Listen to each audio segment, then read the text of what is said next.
Hi guys, welcome back for another Star Trek Starship Collection review. I have in front of me issue number 53, the Klingon Attack Augment ship from Star Trek Enterprise. And I have the magazine as well as the ship here, so we'll put this aside and get to the magazine. So here it is, with a nice image of the ship on the cover, in formation with two others. It is a Klingon attack ship launched in the 22nd century, 70 meters long, and has disruptors for weaponry. You turn the page, and it has some nice information there, as well as the usual table of contents and the assembly guide on how to attach the model to the stand. Again, it is a attack ship in the 22nd century, 70 meters long, top speed of only warp 5, and only 5 crew members inhabit the ship, and it has dispersive armor and disruptor cannons for weaponry and a torpedo launcher. So moving along, have another nice image of the ship, which is, I think, the same as the one on the cover, along with some basic information about the ship. And you turn the page, we have some screenshots from the Klingon Augment episodes,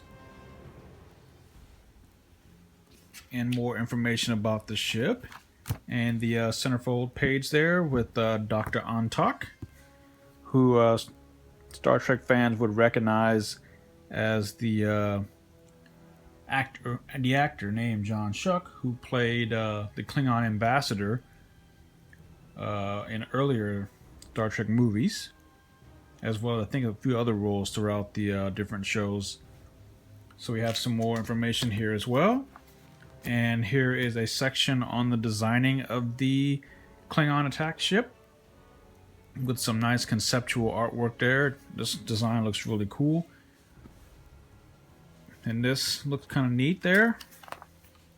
More conceptual artwork. I'm really glad they didn't go with these two designs. As you know, it has featuring more artwork and more text there. And the big Klingon forehead issue. Now, most Star Trek fans will know that this is one of the biggest questions since day one. Like, why the Klingons on the original series look human, and why the Klingons from the motion picture onward have their ridges that we've all come to love and appreciate.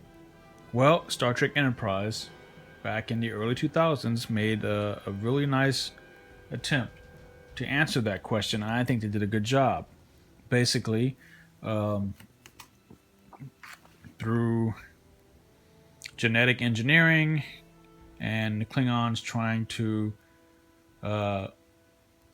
genetically engineer Klingon superhumans or super warriors, they accidentally unleashed a virus which caused their cranial ridges to dissolve, hence their appearance looking more human. And I guess over time, that whole thing was reversible, which ultimately is the reason why all the Klingons in the future, in the late 23rd and 24th centuries, have their ridges back, including the original Klingons from the original series, Kang, Kor, and Koloth, and seen here on DS9 in their elder forms. Interestingly enough, they're almost at least 100-year-olds by then. And some more screenshots and some more text about that. And the on-screen appearance page. It was featured in the episode Affliction on Star Trek Enterprise, and it was designed by John Eves.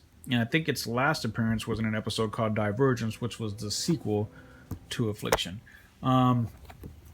Casual fans and even major fans will notice that in the episode, the Klingon General Kavach from that episode was played by James Avery, who most fans will recognize as Uncle Phil from Fresh Prince of Bel-Air, and several other roles he's played in his career.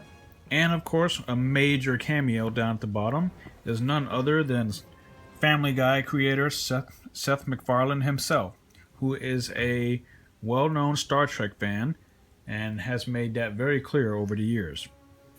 So, next up, I'll be sharing with you the Steam Runner class, issue 54, so I look forward to sharing that with you. And on the back cover, there is the image of the ship. And so, there's the magazine. Now let's get to the ship.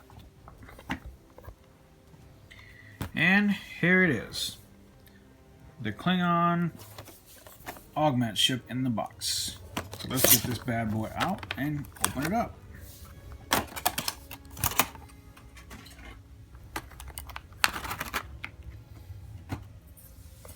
And my first impression of it, pretty cool there.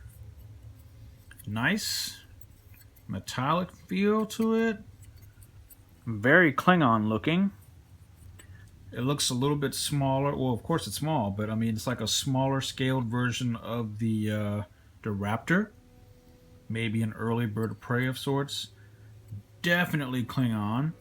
I like the green color there. Looks very aggressive. Got the little plastic there for the, I guess that's the engine or deflector. And then you got some more clear green in the back there for the engines. Looks really good. I'm really happy with this. This is one of our many Klingon ships in the collection now. I would guess it will be a while before we receive another Klingon ship. But this one is really cool. Metal there, plastic down there. I mean, it just looks awesome. Very menacing. I can't say that this was one of the ships that I was like jumping up and down for, but now that I actually have it in my hand, I'm really quite pleased with it. And as I've said before, and as many other reviewers have pointed out, is that it seems like Eaglemoss has done an amazing job with all of the non-hero ships, and this definitely isn't a hero ship. But it's still great, and I'm so glad it's part of the collection, and once again, it just shows Eaglemoss's commitment to featuring ships from all across the Star Trek series. So yeah, that's the Klingon Augment ship. Not bad for a ship that only appeared in like 1 or 2 episodes. It's really too bad. I would have liked to have seen more of it in battle, and I would guess that maybe the wings kind of move up and down on the ship in the actual show, but on the model, of course, they wouldn't.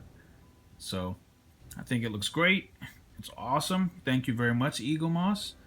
I look forward to more ships from Enterprise in the future, maybe even a shuttle pod at some point, but that's a whole other story.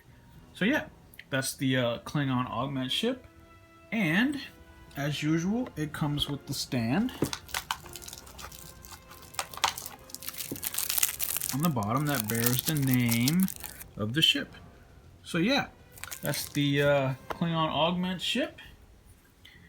And next time I'll be sharing with you guys the Steam Runner class. So I thank you very much for watching, and until then, live long and prosper, and catch you guys on the flip side.